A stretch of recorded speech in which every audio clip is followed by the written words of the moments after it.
All right, so I'll just give a brief introduction. Michelle has been focused on honeybees, beekeeping, and pollinator education for more than 10 years. She co-founded the nonprofit Lead for Pollinators in 2020. She has started nonprofits, managed and revitalized a variety of nonprofit organizations at the local, state, and national level. She works with coalitions to advocate for environmental issues, including, is it the Mosquito Coalition? The mosquito. Yes. Mosquito, okay. And Pollinator Protection Network and the Akron Environmental Justice Coalition. All right. So thank you for joining us this evening. Yes. And I'm excited to hear about this. So Okay. Well, thank you very much. And hopefully I see the banner of Zoom up there at the top, and maybe it's not blocking things for you folks, I hope. But certainly tonight's talk is about pesticides, pollinators, and people. Oh my.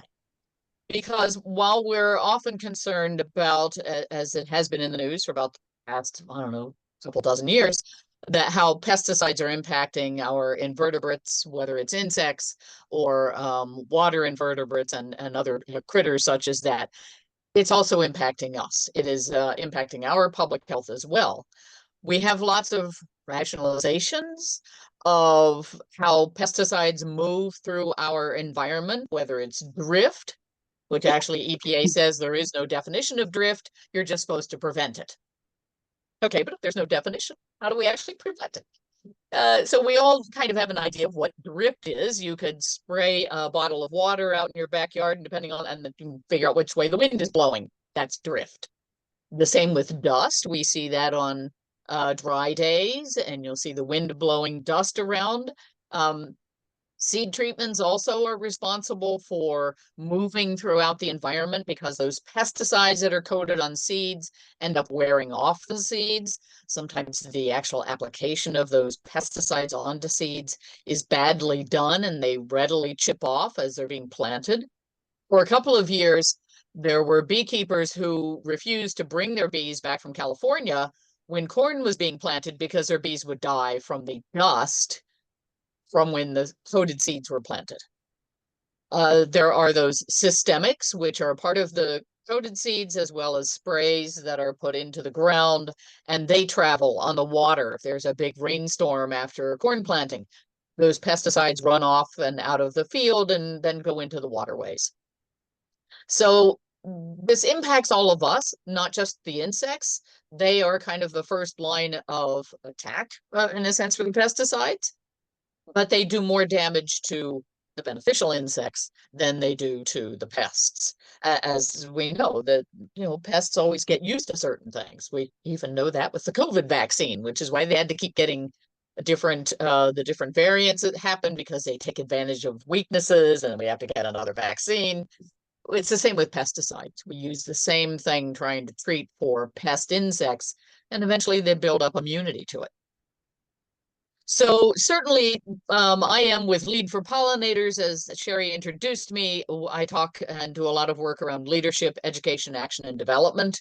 It was a focus of, I spent 10 years working with beekeeping groups where they need to learn how to do advocacy. But so many of our community groups around pollinator issues, native plants, soil health, regenerative agriculture, at the grassroots level, we need to understand that advocacy sometimes takes years, if not decades, and you've got to have that staying power.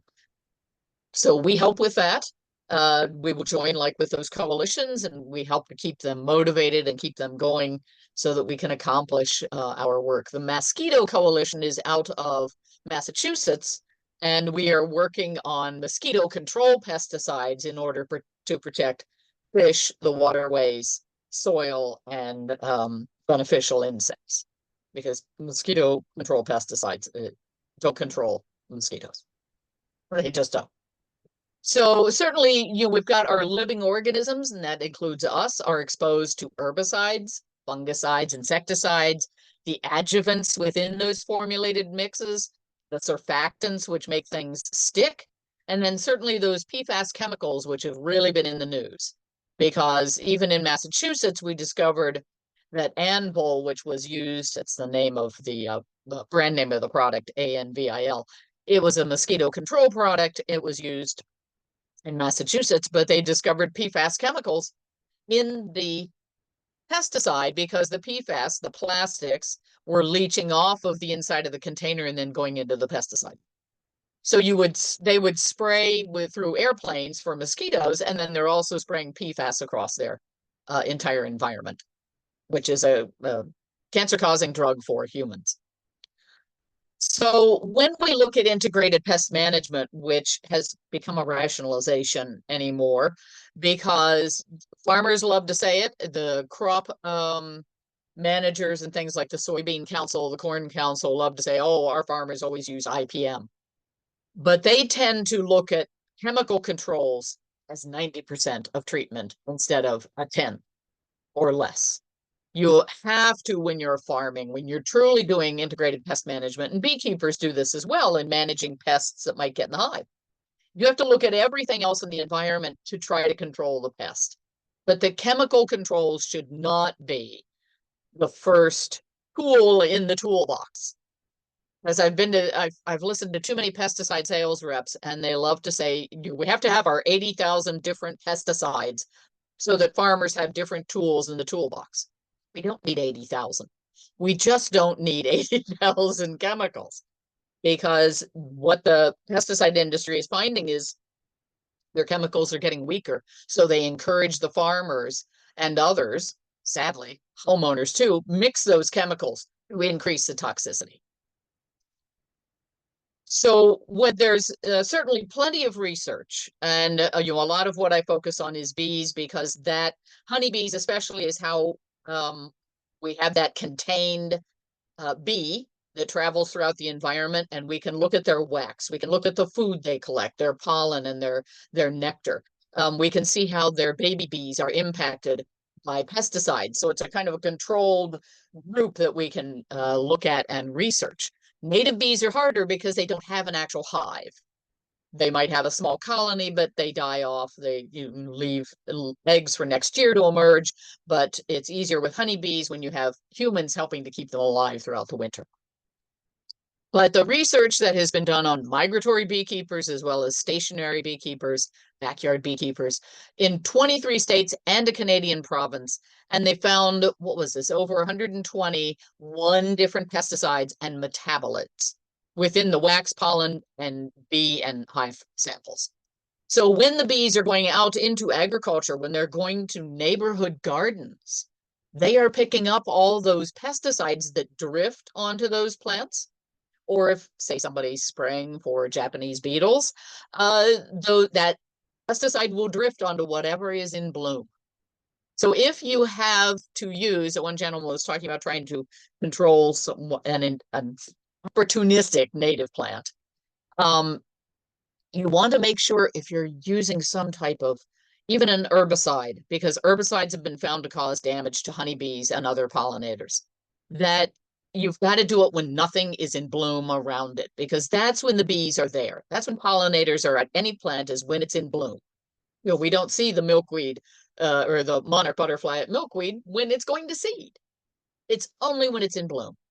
So you've got to make sure that if you are using any type of chemical, even if it's a supposedly natural or organic one, do not spray any of this stuff around anything that's in bloom, because you will make the bees sick. The stuff will drift. It just does. Even if the bees walk across the leaves of a neighboring plant, they're going to pick it up on their feet. Just like we do when we go outside, we pick up stuff on our feet. Now, there are still those folks who love to think that it's not been proven that pesticides are harmful. Well, you can do any basic research, and you can find tens of thousands of articles and research by peer-reviewed scientists that pesticides are harmful to pollinators, to us as humans, to other mammals. For gosh sakes, they have found pesticides in the it's called a mucus plug of a whale. So through their blowhole, they have found pesticides in that. So it is everywhere. They drift. They really do. So it's 17,500 results, and that's in, what is it, a little more than a second of research. So the research is there. It is by peer-reviewed scientists in academia. EPA does no research. They rely on industry to do the research and submit it on their products. So whenever anyone, including a pesticide sales rep, says to you, oh, the EPA has registered a pesticide, it must be safe. No, no pesticide is safe because there are warning labels on that product and you need to read them. And the most important thing to read is that the pesticide industry absolves themselves of any harm caused by their pesticides, because once you buy it, it's all your fault how you use it. But there is plenty of research out there to tell us the problems with pesticides for humans, for invertebrates, for other mammals, for other animals, for our water. Because we have used pesticides to destroy nature. We have also bulldozed nature. This is actually outside of Dayton, Ohio. I was in an airplane and I saw all these farm fields. It's so easy to destroy nature, but you can see these little oases of wooded areas, which none of them are connected. So how are those animals to go from area to area? You end up with a lot of inbreeding in those areas because they cannot travel to find new mates. So we are making it harder for healthy populations of wildlife, even insects, because they're out in the open when they have to travel from protected area to protected area. This is regenerative agriculture, living with nature. And this is one of those things where the industry has been trying to promote is we've got to have those field borders. You want to have stream buffers. You've got to have land that is productive, that will support your farmland, and it does make you productive as a farmer, but you've got to give some things back to nature because it will keep your land healthier and it will keep those crops healthier if you have beneficial insects to eat the pests. Because we know Xerces has done some wonderful research on monarchs, and the past 10 years, they keep going to the same area in California to study the monarchs and how they're returning, and it's continually declining because of loss of habitat and pesticide use. It's just loss of habitat. So it is us. We are the problem. Certainly fewer butterflies is not just monarchs because of the warming and drying landscape. It is because we use pesticides in the soil where many bumblebees make their nests. And it's because of just the loss of food and shelter and places for them to raise their young. And it's all exacerbated by pesticide use to kill certain plants, as well as just to saturate everything because for some reason we feel we have to use pesticides everywhere. Even common soil pesticides, where many of the native bees live. It's they building their nests underground. We're destroying their reproduction. And as a keystone species, what is happening to our bees does impact us as humans. It is damaging our reproductive capabilities. It is increasing cancer. It is shortening lives. It is contributing to asthma and other debilitating diseases. It's often in research that I've looked at around bees, especially when the research stops at day 30, then that pesticide killed the hive because it takes 30 days for a new generation of bees to generate. And if they stop the study at 30 days, yeah, they killed the hive. They just don't want to say that, but they did. So, those of us in the know about bees and their lifespan, we go, okay, I can read your article and your pesticide research, Mr. Monsanto, and go, yeah, you killed the hive. So even looking at native bees that are foraging in the agricultural landscape as well as on the outskirts of it, they find 19 different pesticides in the degradates. And this is as the pesticide starts to degrade, obviously, but it often turns into more toxic chemicals as it breaks down.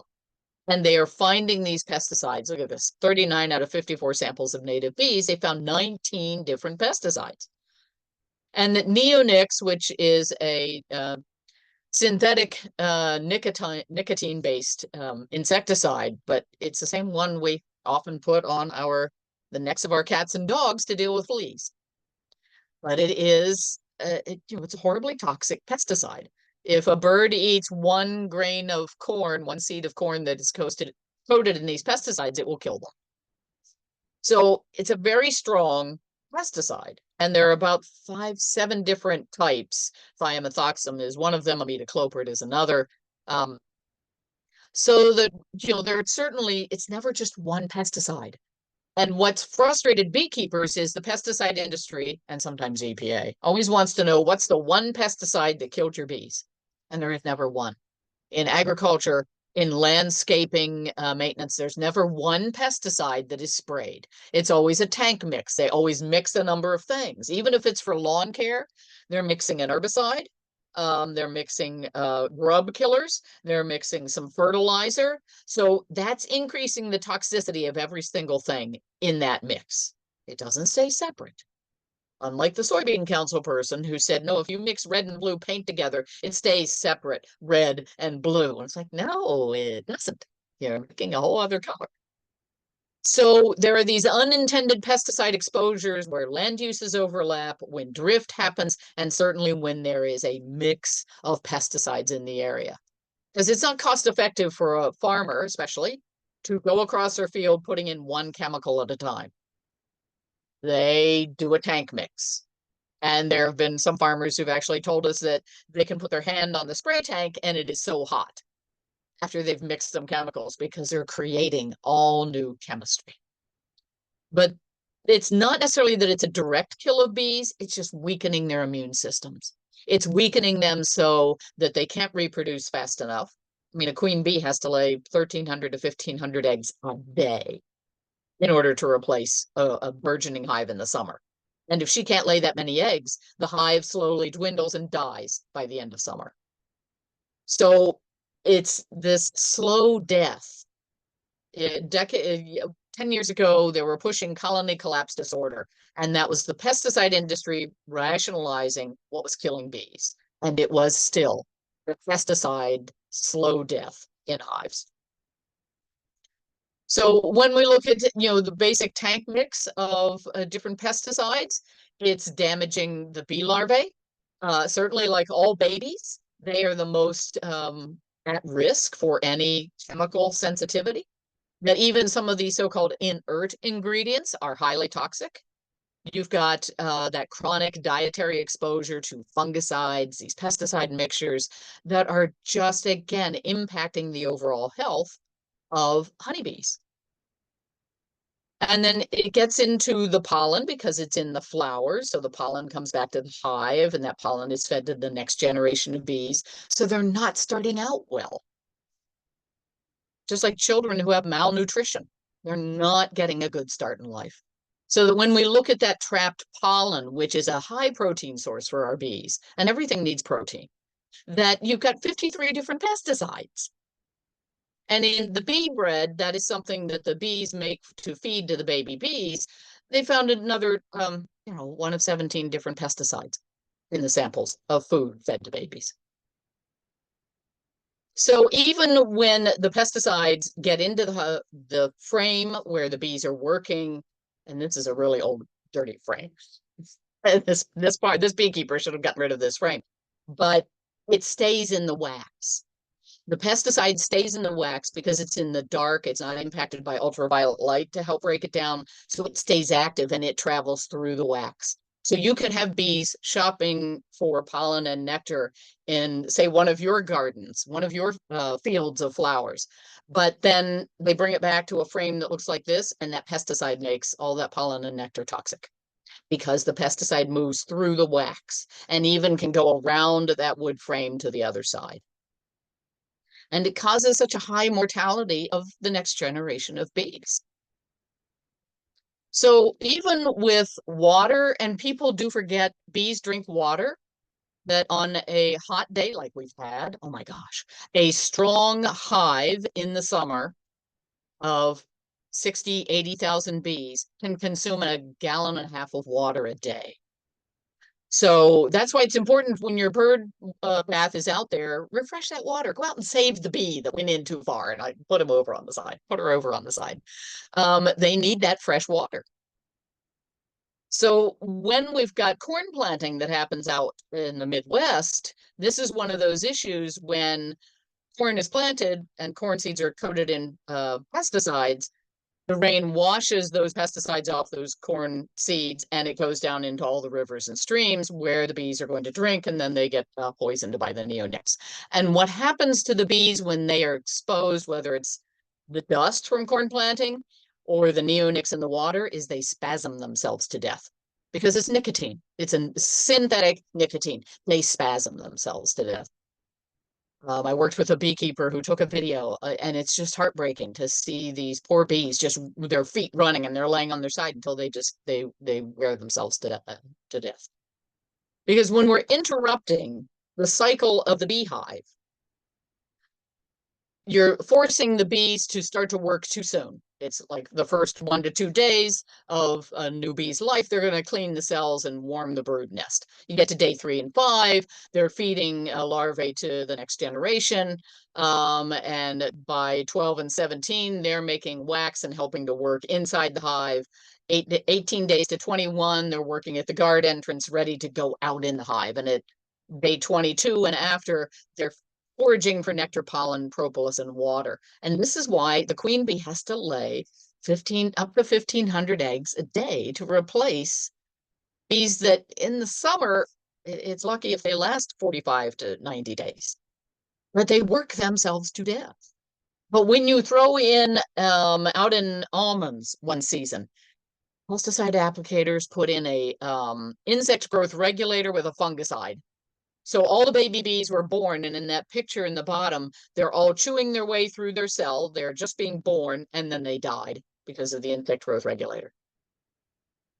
They just died after they chewed their way through because it was the chemical mix of the fungicide with that insect growth regulator. And while the almond grower can claim insurance for his crop loss because, well, the bees he rented all died due to his own negligence, the beekeeper gets nothing. The beekeeper's out 10, 20, 50,000 hives because the applicator in almonds that summer, that February, sprayed fungicide and an insect growth regulator. So when we look at our own health and these pesticides, and don't be stressed out by looking at some of the names. Certainly, I think all of us can say glyphosate. You want to know the chemical names, not necessarily the brand names. While yes, Roundup has glyphosate as its active ingredient, it has a ton of inert ingredients in order to boost the power of glyphosate.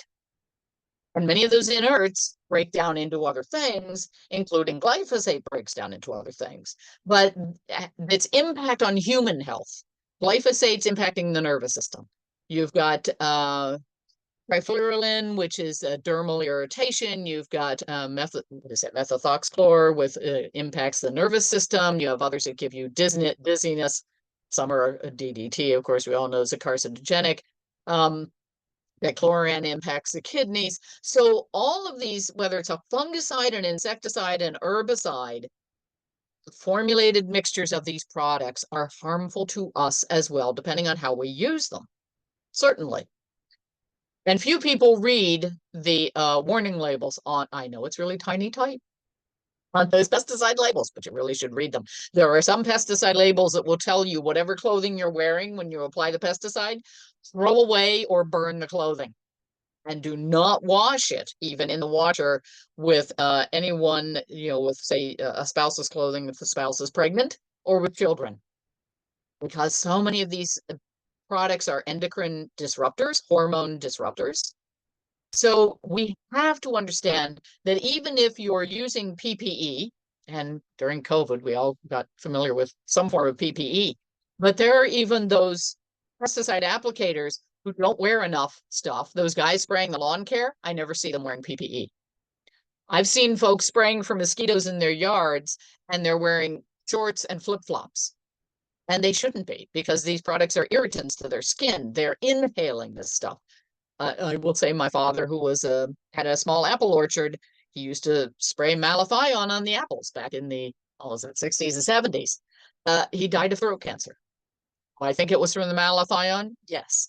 He had one of those hand pump things, and he sprayed up into the tree, and everything fell on him. And it just, I hate to say I have fond memories of summer with the smell of malathion, but you get used to that smell. But it does impact us whether we have PPE on or not, personal protective equipment or not. And we cannot assume that just because EPA registers any pesticide, it's safe. It is not. They are never safe for us or anything else. You must follow the label directions, no matter how hard it is to follow those label directions. Because typically with many of these, if you want to prevent drift, if the wind speed gets above 5 miles per hour, you need to stop applying it. And most farmers can't because they're in the middle of the field. But you have to understand these things get on the food, they're in the soil, they're in the water in which our food grows. It accumulates, and it accumulates inside us. We now have what is it? We're all eating about a credit card of plastic a week. And so the convenience we've all gotten used to, but we need to stop getting used to some of it. Because it is impacting our health, not just our invertebrates, our bees, our pollinators, the birds, the other animals are warning us what is happening in our environment.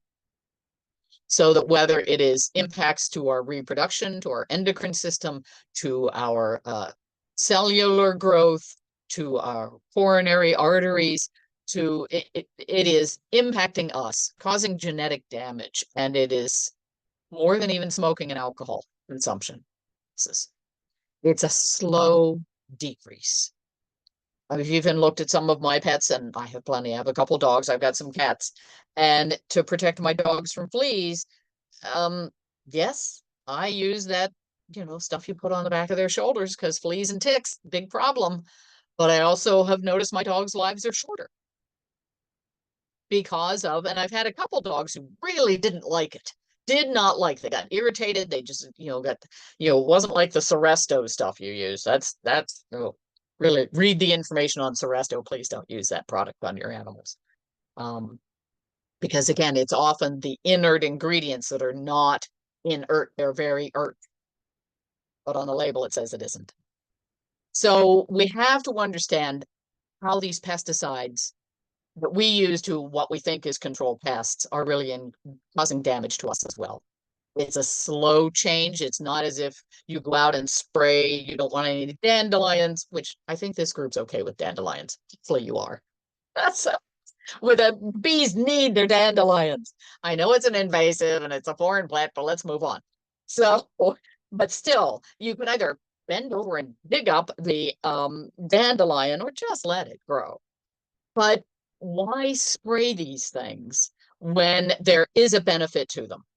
And if it's not taking over, like the one gentleman was talking about, the one native plant, it's invasive, just like poison ivy. Poison ivy is a native plant, but you want to control that. But there are ways to do it where you can stay safe and the environment can stay safe. And sometimes it is a matter of getting some goats and having them come in and eat things, help control. And you get some fertilizer. We have to change how we deal with these things. We have to work with Mother Nature instead of making her toxic and everything around us toxic. Because we're impacting our next generation, our numerous next generations. Because many of these things have a half-life of not just decades, but sometimes 100 years or more, especially if they get into the sediment in the water.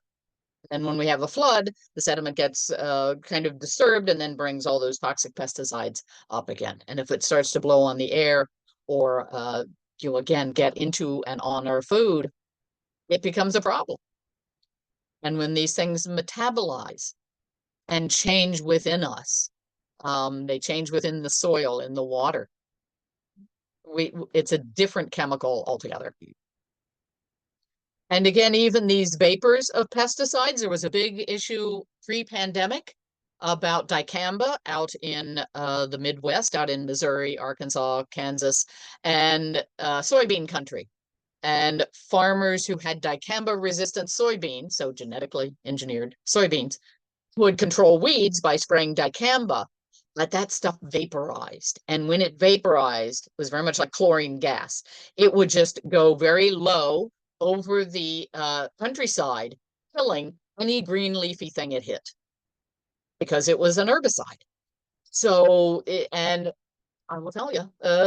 Monsanto said it was the fault of the farmers because they didn't know how to use the product. When Monsanto and Bayer knew exactly that the stuff would vaporize and become a vapor if you applied it in a certain temperature range. And they decimated some forests, parklands because of the dicamba resistant seeds. They would kill another farmer's soybean crop across the road if that farmer's soybeans were not genetically engineered. So the pesticide residues are a big problem for anybody in organic growth, especially if a commercial field is near them, because things drift on the wind. So, but many of these things are mimicking or antagonizing natural hormones. Even what is it, the latest thing in Florida, they were going to release sterile male mosquitoes to try to reduce the mosquito population. Well, I hate to quote a film, but Mother Nature finds a way. So those male mosquitoes won't stay sterile for long. But when we've got asthma-like symptoms, when we've got an increase in asthma and other related breathing issues, a lot of it is also the exposure to insecticides and other pesticides. It is there. It is impacting us. Just because you spray a pesticide once and your arm doesn't fall off doesn't mean it isn't harmful to us or others, to our risk of our health, as well as, again, those things that have a shorter lifespan, like honeybees and native bees. If it's even shorter than their 90 days, what is it that's impacting that? Because it will impact us.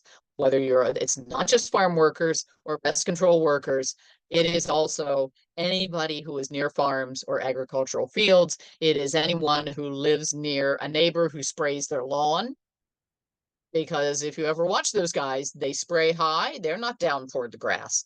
And the root system of grass, as you folks will know, it's maybe 3 or 4 inches. And that's hard packed soil. That's not really even soil. Your front yard really isn't, unless you've got native plants breaking it up. So all of those chemicals always run off.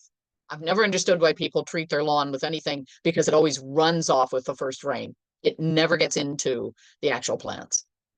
So certainly, as we're trying to kill hard and crunchy insects or soft and squishy, and I did talk to an entomologist and they agreed, yes, that is what they are called, hard and crunchy or soft and squishy. That's pretty much it. But when you look at the different pesticides like this one, Naled, which is highly toxic to bees, you'll see 87% is the active ingredient and then 12% is inert. It's not really inert. It's just a 12% of other chemicals, and they don't want you to know what they are. They call it proprietary business information. I call it pollution. But you need to understand what products you're putting on things. You need to read these labels. The environmental hazard section has to be on every label. This one clearly says that it is toxic to bees exposed to direct treatment on blooming crops or weeds. So again, if you're going to spray something, try and kill something that's invasive, do it when nothing around it is in bloom,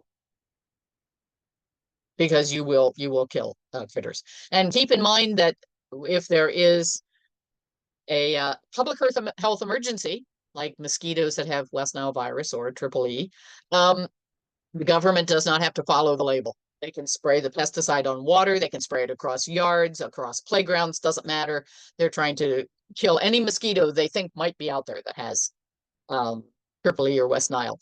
And I'm not discounting the horrors of those diseases. However, research has shown aerial spraying of mosquito control products is not effective. It just isn't. It's not effective. So certainly, just to make you aware, industry research is what is submitted to EPA for EPA to determine if they're going to register a pesticide. Then EPA decides the established residue tolerance levels on crops, turf, livestock, ornamentals. So they know residue and drift will happen. So they assign how much residue from those pesticides can be there. They establish indirect and inadvertent tolerances, again, saying things drift, of supposedly what we can eat on our zucchini or our eggplant or in our beets. It won't kill us, if we eat, say, 6 beets. So It's not supposed to theoretically harm us when we talk about parts per million or parts per trillion. However, this is based on one exposure. It's not based on a cumulative exposure of various vegetables, fruits, plants, meats, and water that's consumed daily.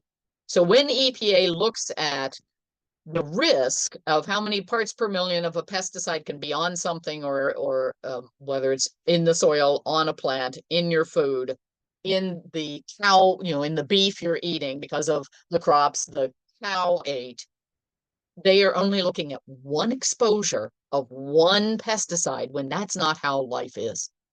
It's this accumulation of these tank mixes of pesticides with all new chemicals. And I'm not trying to terrify everybody, but we have to understand how EPA really is not there to protect us. Someone just said EPA, friend of mine in the coalition, said it was every pesticide all the time. That's what EPA stood for. Every pesticide all the time, instead of environmental protection. And some of that is because the government will not allow them to be truly a regulatory agency. We have in the beekeeping world, we have these things, and here in Ohio, we have Drift Watch. I don't know if any of your members have heard about that, but it is all voluntary. And the applicators do not have to tell anyone when they're spraying, whether it's near a school, whether it's near agriculture or a beekeeper. It's all voluntary. And we do not have pesticide use records in Ohio, so we don't know how much is being sprayed and where and what. So when we look at those half-lives of pesticides, and we've got, again, like even the pyrethroids, which are the synthetic of pyrethrins, it's 7 to 8 months. It can be 100 days in the water. You've got diphenthrin, cypermethrin, deltamethrin, esfenvalerate, and you can see how long this is still toxic, even if it's 21 days in water for esfenvalerate. So highly toxic to bees when the sun has not, ultraviolet light has not broken it down. These things last, look at this, up to 5 years for permethrins. So sometimes what was used on your yard before you bought your house, those insecticides are still there. Now, imidacloprid is one of the neonics, and it has a half-life of up to 997 days. Thiamethoxam, look at that, half-life up to 638, and that's from Syngenta, who makes the stuff. That's a pesticide industry. EPA even states that the neonic clothianidin has a half-life of over 1,100 days. So it continues to kill. It continues to break down and become other chemicals. There was an interesting story. It was, I believe this was pre-pandemic, just at the beginning of the pandemic, where out in Mead, Nebraska, there was a company who was burning leftover corn seed. They were burning the corn seed for ethanol. However, the corn seed was all coated with pesticides. So you would think when you burn corn seed, it would not be that weird green color because of the pesticides that were on there. The burning of the corn seed with pesticides did not kill the pesticides. It did not break down the pesticides. So that when that burning happened and the smoke was emitted from the burning process, it caused major health problems in this small town in Nebraska.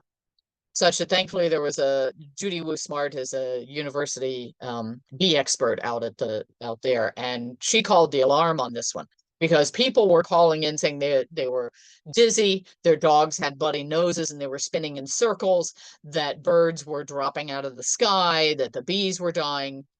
So what Judy Wu Smart, the researcher, found, and she's a PhD, that it was typically clothianidin, thiamethoxam, and imidacloprid. So it was all neonics.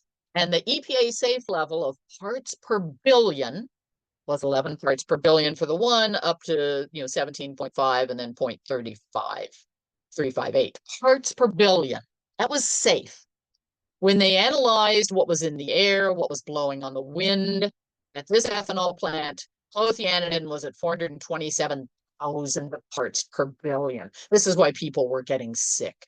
The dogs were spinning in circles and had bloody noses. Thiamethoxam was at 85,000 parts per billion.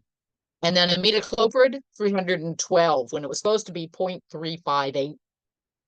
Just by burning corn seeds, coated in pesticides. So we know, you guys are native plant folks, you realize these native plants just have roots that go so far, protect them from drought, that break the soil, that provide that nutrition, that bring the healthy funguses and other bacteria together to enhance the soil. And that middle thing in the middle there is grass. You see roots that really, it was like a crew cut on it's really tiny. And that's the root structure. But we need to have native plants. We need to have native grasses, not, as somebody mentioned before, Kentucky bluegrass. We need to reduce our grass lawns for truly green spaces and stop using the chemicals on our lawns. This isn't 1950 and we all like Ike. We have got to diversify our environment so that it is healthier, so we control the water runoff. Here in Akron, we've had to put in millions of dollars of these huge tanks to collect our storm water so we can then treat that sewage.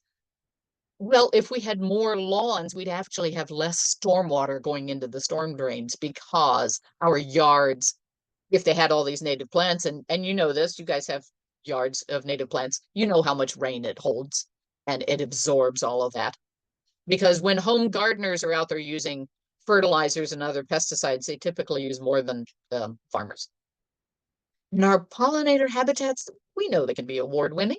They can be certified. We can help to educate our neighbors. Hopefully some of you know about OPN Seed. They are a wonderful native seed group over in Hiram. I like their seed mixes. I've been working with them for, oh gosh, 10, 12 years. And it's wonderful that they're there to give some advice, but they do have those different seed mixes for the different soil types. They've even had one for plants over the wet area from septic systems and things, so that you don't want to run your mower over that leach bed and things. So that's a great place to plant appropriate flowers. But that's how we can help our pollinators and help our soil. But certainly how we want to protect our families and pollinators. So for beekeepers, we want to change our comb and frames so that we have healthy honey to sell people. And we help to keep our bees healthy. We want to eliminate that pesticide use around any pollinator habitat. So that's all of your wildflowers that all of you are growing. If you have to use a pesticide, like that gentleman was talking about, trying to control some of that opportunistic plant, there are ways to do it without just spraying broadly.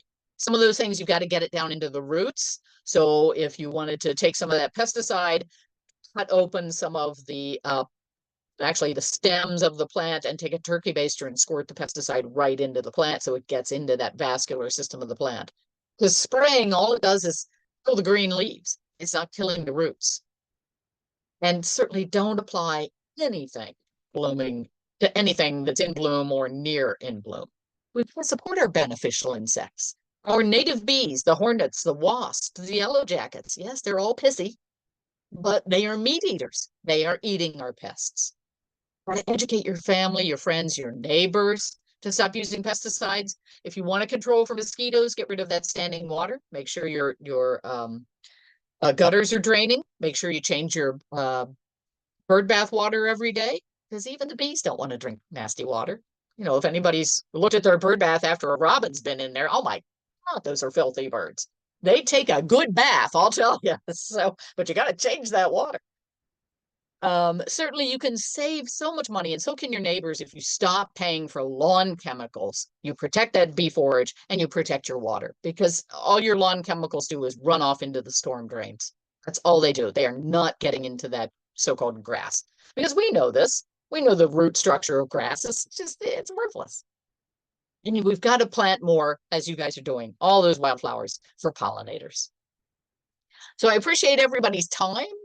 And if we want, I can stop sharing, and we can always have, if anyone's interested in asking some questions. There we go. Thank you, Michelle. That is so interesting, and makes it, when you're talking about how it impacts, all of us. Unfortunately, I know a few young people. My son was in a wedding a couple years ago. One of his good friends got married, and his wife is 26 and he has cancer. And I can't help but wonder. Right. My other son's friend has had different bouts with cancer. I lost my husband to a rare form of cancer. Yeah. And, you know, Jeff was a pipe fitter, so he was exposed to a lot of things. So, yeah, I mean.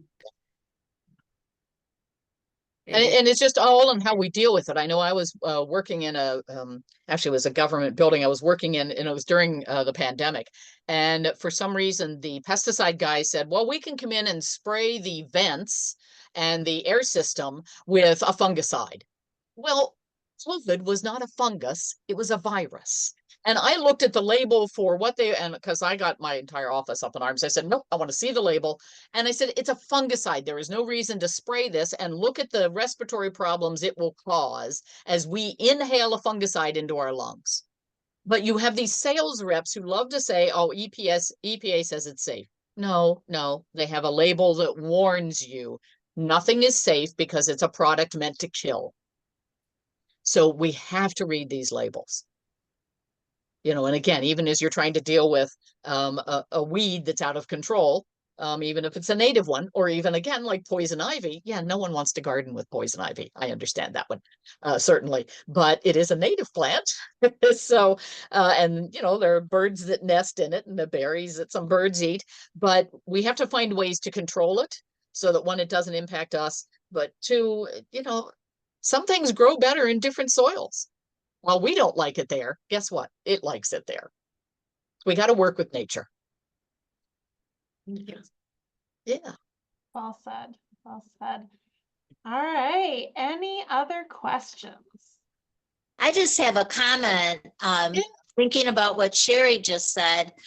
I moved here and joined the garden club in Brecksville, and I couldn't help but notice when I looked at half of the ladies, they're all older, but they shake.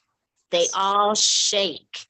Their Right. hands, their heads, and the first thing that came to my mind is they've been gardening a long time, and they had to have been gardening in chemicals because it was just crazy. It was a room 30 of 20, 25 shaking people. So this is a serious topic. It is. And many of the pesticides, with again the peer-reviewed research that from you know, academic institutions, has shown that many of these pesticides also contribute to Parkinson's. And I had a friend whose grandmother was a gardener.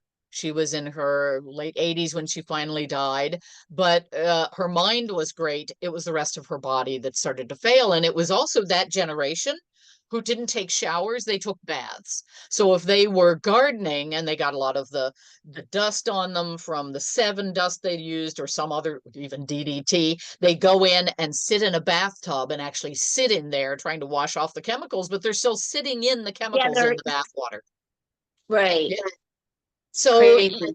it is, because this stuff does not break down easily, and it hangs around with us. It gets, you know, it gets into our system. We're breathing it. It comes, you know, through our all sorts of avenues. These things can come in.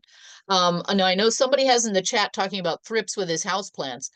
And years ago, I worked for a corporate landscape company, which you know, some of these businesses will pay people to come in and take care of their houseplants. So I worked for this one company that did that. And how we did with that, because you don't want to spray an insecticide of any kind in your house, because one, it will drift around your house. It's going to get into your air filters in your furnace, and the air is going to constantly circulate those pesticides. If you've got critters in the soil in your house plant or on your plants, get some soapy water. That's what we used on all of our soapy water. Will kill bugs. Even if you've got, and I hate to say this, but even if you have a yellow jacket nest in the ground outside and it's just in the wrong place in your yard, there are kids around, there are dogs, it's where you garden, get a bucket of soapy water and pour it down the hole. You don't need to use insecticides. Once you take, especially those soft, squishy bugs, the hard and crunchy ones are harder to kill with water. The soft and squishy ones, they will just get cold and then they will die. It's not that they're drowning per se. The whole bucket of water will just flood the hive. But that's much better than the neighbor who was going to pour gasoline down a hole in his yard because he had yellow jackets. I said, why are you pouring down gasoline? You just need a bucket of water. So soapy water with the thrips, just get in there and wipe down the leaves, take a sponge, put the sponge in the soapy water, wipe it across the leaves, then pour some of that soapy water right into the soil, and that should take care of it. But don't spray a pesticide. Even these folks who will use like a flea bomb, or those insecticides where you just release it in the house and everybody just gets out of the house for a while. It is coating everything in your house. It is now in your upholstered furniture, and it's going to get into your air system and constantly circulate. It's going to be coating the side of the walls of your ductwork, and it's going to constantly go through your house. It will not be a one and done. You will be, for the next 6-8 months, if not longer, be experiencing and breathing in that insecticide you sprayed in your house to deal with, say, the fleas the cats brought in. If you want to clean your house and it's fleas, you got to vacuum. It's interesting. I met with a bear sales rep at one of the conferences I was at, and he heard me talking to some folks about educating them about spiders. And he said, well, we have this whole array of chemicals to kill spiders. And I said, no, sorry, sir, and I don't mean to generalize, but I guess you've never used a vacuum cleaner in your house. Ask any woman who has used a vacuum cleaner, and especially if it has a wand or a tube on it, you will suck up all those spiders and the spider webs. You're not going to spray stuff all over your house. That's what a vacuum cleaner does. You just suck up everything. And that's the best way to do that. But here you have a sales rep going, no, let's put lots of chemicals around. What, for your children to touch or pick up or blow through the house? Come on. That's why there's a Kirby, and it has a wand. You can go up into the corner and there you go. You just suck up those spiders. But keep in mind, you have spiders in your house because there's food. So, they're taking care of even the pests in your house. So let some live. If you can cope with spiders. I know some of us can't. We suddenly become 5-year-old girls. And I say that even to the men in the room, that suddenly you see a spider and you scream like a 5-year-old girl. Because they move so fast sometimes, or suddenly they're just right down. Especially when it's in your face or suddenly. Yes. Yeah. yes. Yeah. So Bugs so don't hopefully bother me, mice do. I don't like mice. yes. Yeah, because they move kind of fast. Although I've got a number of cats who they're well fed, and I actually had a cat bring the mouse into the living room, and all the other cats were around him going, well, that's interesting. Then he puts the mouse down and it runs off. The cat did not do its job. But that should help you with those thrips with your inside and anything with your inside indoor house plants. Really, soapy water, because sometimes you get bugs in the soil you buy, in that topsoil you buy. So if the weather's good right now, put some house plants outside to get the wind blowing through it, get some real sunshine, but use that soapy water and that will take care of it. The spiders at our house tell me they come for a snack and stay for the decor. Okay. It's nice of you to decorate for the spiders. Yes. Nice. All right. Any last minute questions before we move on? Well, certainly if anyone has anything, you can always reach out to me at Lead for Pollinators, which is my website, leadforpollinators.org. And feel free, or of course, again, Sherry's got my contact information too. I'd be happy to hear from you, and happy to connect with some folks who are working on those regional environmental issues. We're doing a lot of that work down here in Akron as well, whether it's the tree canopy, trying to restore the Innerbelt neighborhood once they dig out that highway. We're looking at, we have a plastics plant that is coming in that is, of course, over in a poorer neighborhood. We are moving a waste transfer station, and we're trying to get that not dumped into the poor area again. This is some of those things we don't think. There's a lot of racism too associated with environmental issues, and we don't think people who are low income or people of color care about the environment, and they do. They live in the same environment the rest of us do. But we keep also dumping the trash things near poorer neighborhoods. We've just all got to share in what we are doing to the environment, and we all have to work together to fix it. So we all have a healthy community in which to live.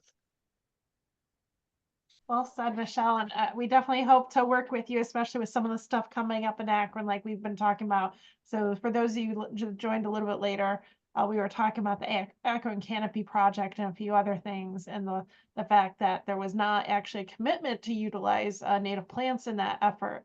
And so definitely things hopefully we can partner with and be stronger with together. So Michelle, thank you again so much for your time and education on this topic, and we definitely look forward to working with you. And we hope you also consider joining Wild Ones. So Yes, yeah, because you're just up in Cleveland, so that's well, not as far no, as say. no, we're all Northeast Ohio. So Yeah, okay, okay, yeah, alrighty. all right. Well, thank you. Wonderful. Thank you again. You.